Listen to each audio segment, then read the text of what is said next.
Hi guys, welcome again to Science in 5.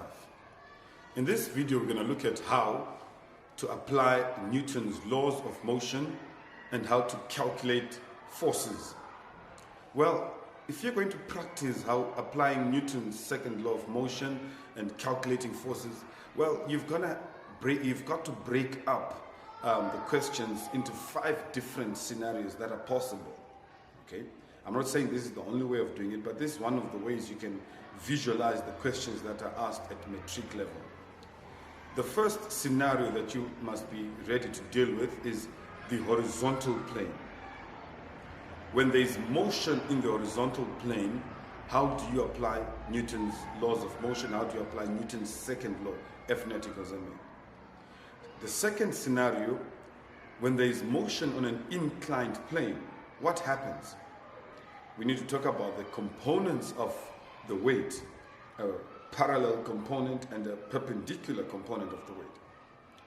Third scenario, when there is vertical motion, when an object is moving vertically upwards or vertically downwards. Guys, there's no surface here. So there's no normal force to talk about. Normally, often learners want to always put a normal force to every scenario, every free body diagram. You always feel like placing a normal force. No. Usually, when there is vertical motion, there's no normal force because the object is moving up and down, usually being pulled by a string or it's in free fall, where there is no other forces acting on it except the force of gravity. Scenario number 4 that you have to look at is when you've got a two-body system. Okay, two bodies either pulled together, joined together by a string, or just touching each other and pushing each other. How do you apply Newton's laws of motion then? How do you apply F net equals ma? And then the fifth scenario is when you've got static equilibrium, a hanging object. Okay, how do you apply the idea of forces to that? You probably need knowledge of components and knowledge of triangles. Right. So, in this video, we're going to focus on those 5 different scenarios and how you can best prepare and anticipate should an examiner ask you about an inclined plane, horizontal plane, vertical motion, a two-body system, or probably static equilibrium. So, stick around. Let's have fun with some physics.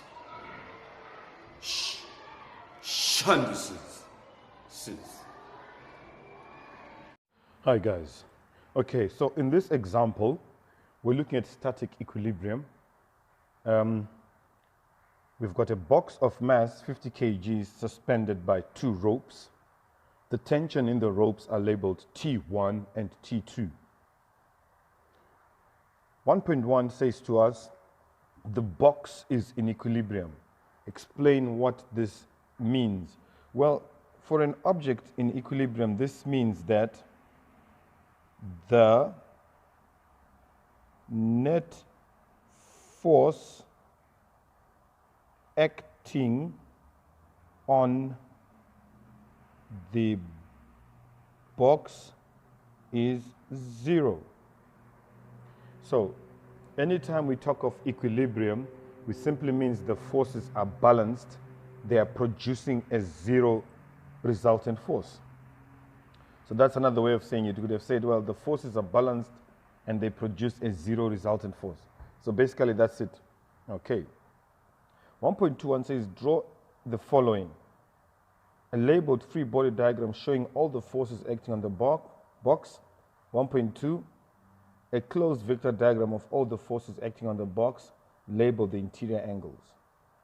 So, let's start with the free body diagram. Now guys, remember when you're drawing a free body diagram, you're basically replacing the object with a dot, and you want to mimic something that looks like a Cartesian plane of some sort, right? Like that. You'll obviously have to use a ruler when you're drawing this, okay? So the first force that you can draw there is the force going down, vertically down, the weight. My weight doesn't look so good there. So let's try it again. That's much better. And instead of using symbols, sometimes it's always good to write down the words like that. Weight.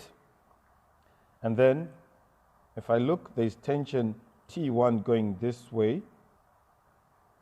So there's tension 1, and then there's tension 2. Now, you could leave your diagram like this because it's worth 3 marks. I've drawn 3 forces. But what is very important when you've got forces acting in 2 dimensions, like these 2 tensions, you notice that the angle there is 30 degrees. So if I drew another imaginary horizontal, these 2 angles are alternate. So this angle there will be also 30 degrees. This angle there will be 50 degrees. Okay? So there is a horizontal component of tension 2 going this way. I shall call it T2 cos of 30 degrees. There's another horizontal component of T1 going this way. I shall call it T1 cos of 50 degrees. Then going up, you're going to have vertical components of the 2 forces. Okay, I'm going to have there T2y, and just next to it I'll have T1y. Remember, T2y will be the same as, for the horizontal component you use sine. So it's T2 sine of 30. My pen is sliding there a bit, but let's see if I can get that okay. And then T1y will be T sine of 50 degrees.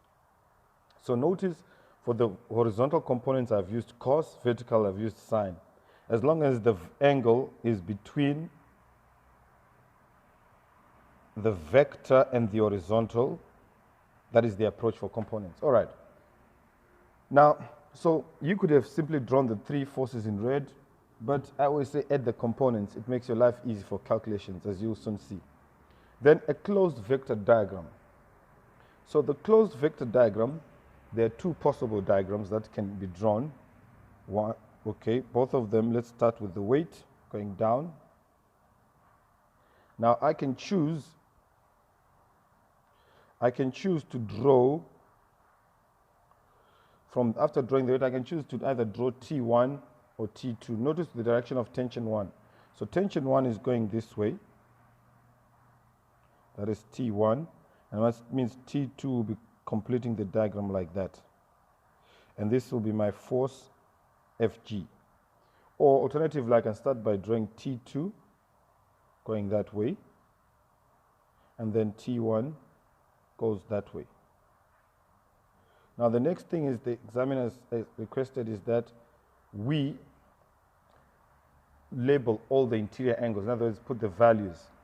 Where am I going to get these angles? Well, if you remember clearly, we said the angle, this angle on the horizontal, from the horizontal to the vector T2 was 30, from the horizontal to the vector T1 was 50.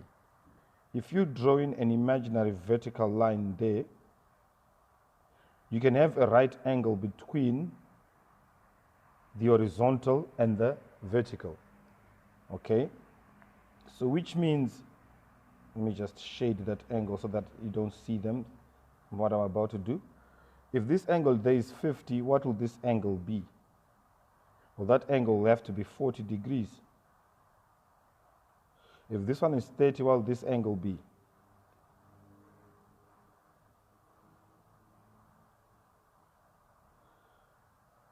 This angle here is 30, so this one becomes 60 degrees. So the angle between T1 and the vertical line is 40. The angle between T2 and the vertical line is 60. We need that. Let's start with T1. So we say T1 and the vertical line is 40. So there is 40 degrees.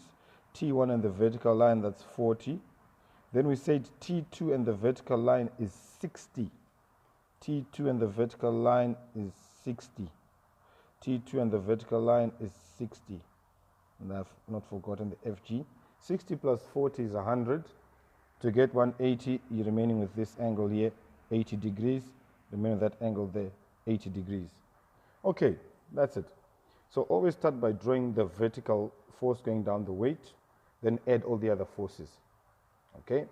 To get the angles, just go back to the diagram, draw in an imaginary horizontal line, see if you can see the angle between the tension and the vertical. That will be the angle between the tension and the weight in your diagram. Okay. 1.3 says, without performing a calculation which tension T1 or T2 is greater, use your answer in 1.2.2 above to explain the answer. Well, we've got a vector triangle 1.2.2. And in this triangle, we've got sides and angles. Okay? If you look, let's look at the order of the angles. So the biggest angle there is the 80-degree angle, followed by the 60-degree angle, followed by the 40-degree angle. Now the sides are going to follow the same. What do I mean by that? I mean the sides opposite the angle. So the biggest side in this triangle will be the side opposite the biggest angle. If you look at FG, it's opposite the 80-degree angle in both diagrams.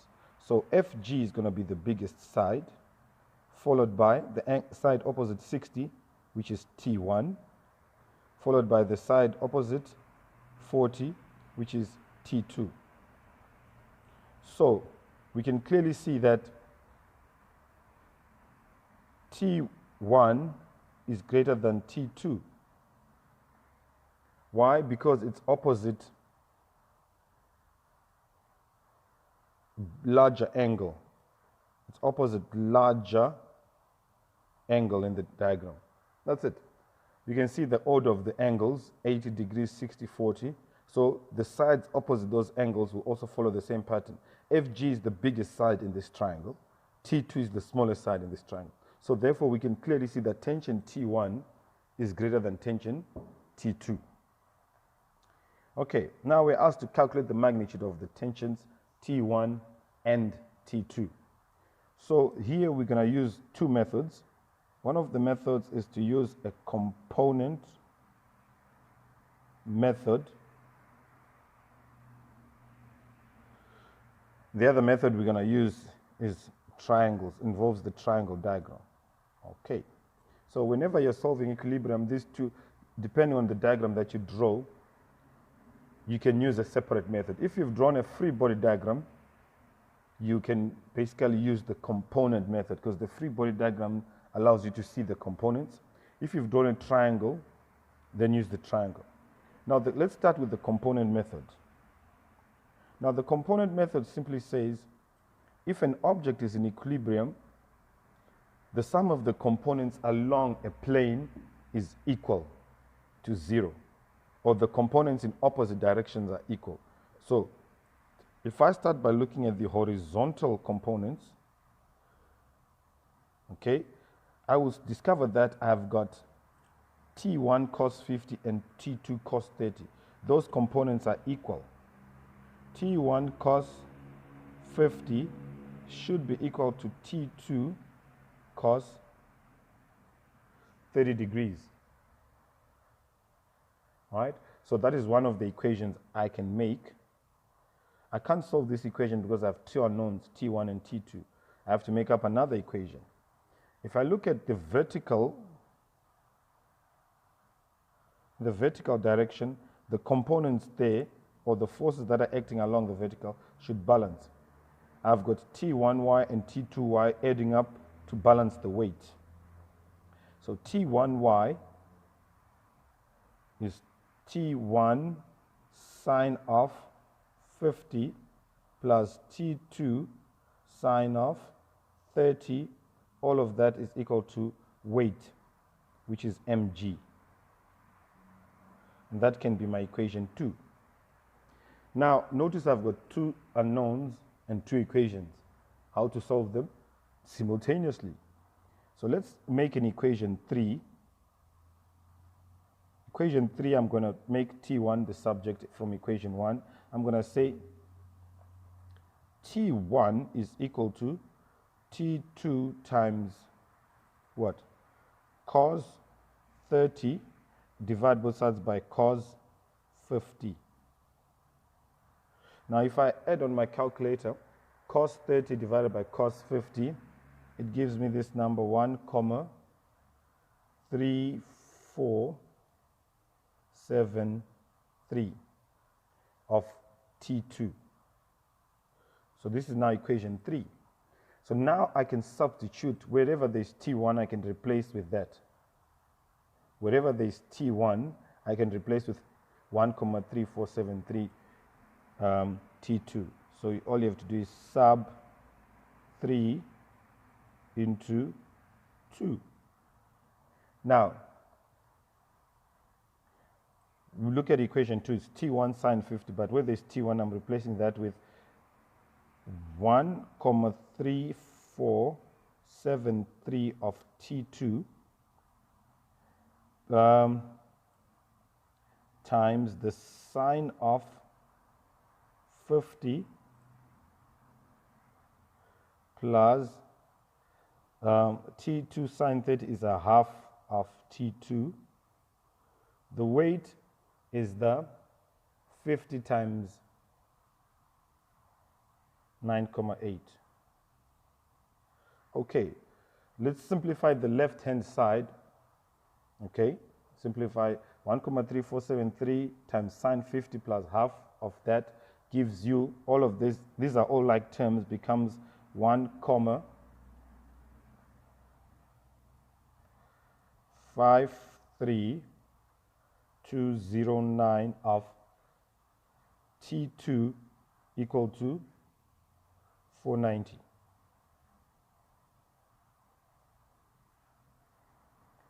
Then dividing both sides by the coefficient of the variable, T2 is now equal to 490 divided by 1,53209.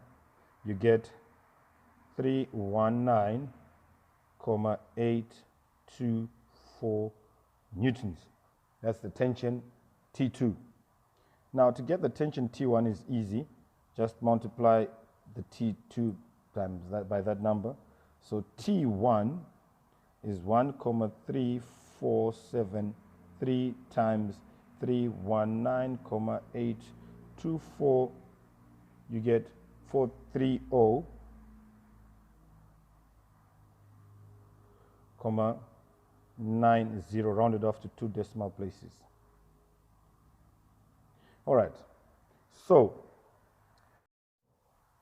using the component method, we discover that tension T1 is equal to 430,90, and then tension T2 was equal to 319,824 newtons. Okay, now let's use the triangle method and see if we get more or less the same answer. Okay, so remember, you just pick one of those triangles. Doesn't matter which one you pick, as long as the angles are correct, it's fine. So you've got FG going this side. Let's check T2 going this side, T1 going that side. FG is opposite 80 degrees, T1 is opposite the 60 degrees, and T2 is opposite the 40 degrees. Just check. Okay, now remember we said there is this idea about that the angles, if you arrange them like that, starting from the biggest, you discover that the sides correspond to those angles like that. So T1 is opposite 60, and then T2 is also opposite 40 degrees. So the sine rule makes the use of this ratio of the side opposite the angle. Since we're interested in working out the sides, it's always good to put the sides on top. So FG over the sine of 80 is T1 over the sine of 60, which will be T2 over the sine of 40. And how the sine rule works, if you want to solve, you need at least one side and an angle, and you need the other angle, then you can work out the missing side. So we've got a complete ratio, this one. We're going to use it to work out the other two missing ratios. All right, let's go. So FG over sine of 80 is equal to T1 over sine of 60. FG we discovered is 490 over the sine of 80 is now equal to T1 over the sine of 60. So if you multiply both sides by the sine of 60, you're going to get 490 times sine of 60 over sine of 80 is equal to T1, right?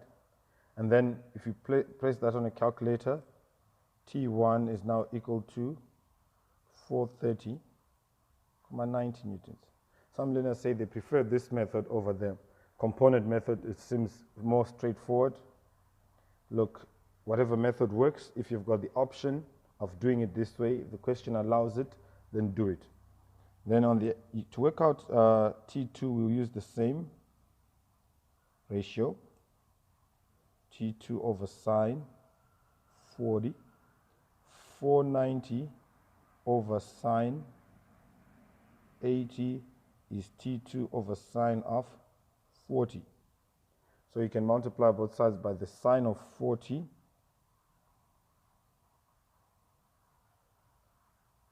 all over sine of 80. This is what T2 equals.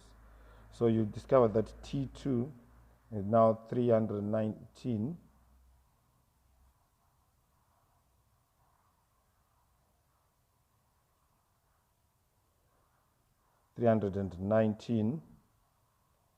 comma 82 newtons.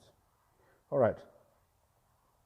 So remember, when you're using the component method, it's based on this idea that the components, they equal each other, and it's based on a free body diagram. And then if you're going to use the sine rule, or probably trig ratios, if there's a right angle triangle, you're going to need a closed vector diagram, which becomes a triangle. The trick with solving static equilibrium questions is that you're always given one force. So once you get one force, you can get the other two forces, because you're basically looking at a three-force equilibrium. Once you get one force from the question, it means you're good to go. You can solve and get the other two forces. So guys, that's it about static equilibrium. I hope you learned something. I hope you learned something about drawing free body diagrams, what it means to be in equilibrium, how to use a component method, and how to use a triangle method to solve the problem and get the other two forces. See you guys around next time. Chap chap. Stay tuned to Science in 5.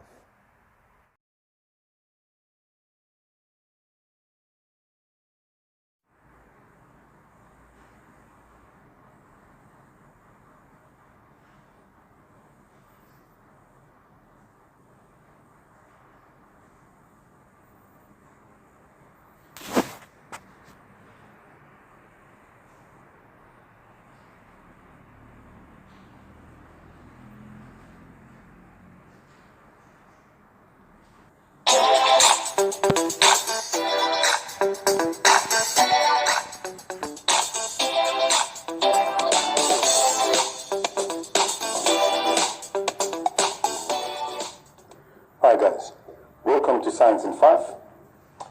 In this video we're going to discuss the trial exams of Physics Paper 1, 2020, 2021, 2020, 2021. Right now we're moving on to Section B now. We are going into the mechanics section.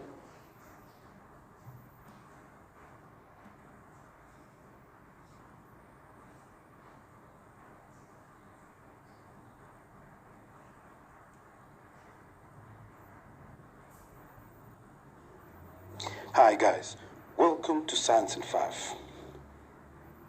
In this video, we're going to talk about applying Newton's second law, part 1. Hi guys, welcome to Science in 5. I'm KD. I'm the Sir Jeter. What?